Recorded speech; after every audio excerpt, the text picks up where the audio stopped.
Studio note, the quiet cost of not sharing your work. After recording our episode with Kevin Spreekmeester, something surprised me, not in the conversation itself. Kevin is thoughtful and articulate and full of insight. He's one of those people who can speak about brand and identity and creative work in a way that feels both precise and deeply human. What surprised me came after. Behind the scenes, Kevin was apprehensive about sharing the episode, and that stayed with me because when you listen to Kevin, you don't hear someone who's unsure of himself. You see somebody who's intelligent and reflective and elegant in the way he expresses his ideas.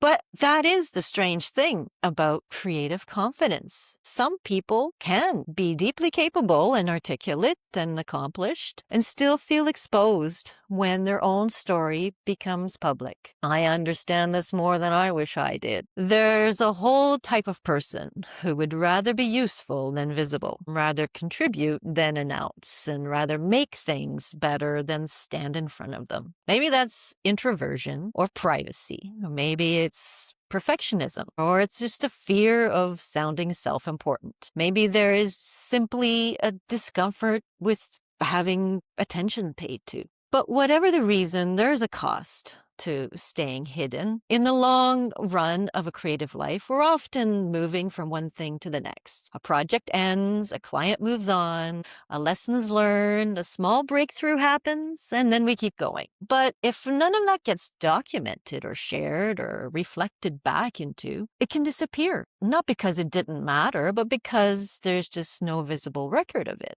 And over time, that invisibility can start to work against us. When we need support or a new opportunity or new client, we suddenly realize there's very little evidence of the path that we walked on. And I know this because it's part of my own story. I've been in digital marketing, design, and production now for 25 years. My portfolio barely reflects the work we've done, and I made the decision long ago not to participate in social media promotion. Maybe that was a reasonable choice back then, but the result's complicated because it can make you feel like you're behind or lesser or less accomplished than other people who are more visible, even if it's not that simple. That is the part I want to pay attention to. Sharing your work is not only about promotion. It's not just about selling, and it's not just about personal branding. Sometimes sharing your work is a way of saying, this happened. I made this. Look, this changed me, and this had an effect. It creates connection. It creates momentum, and it helps people understand where you came from. And just maybe it helps you believe in your own body of work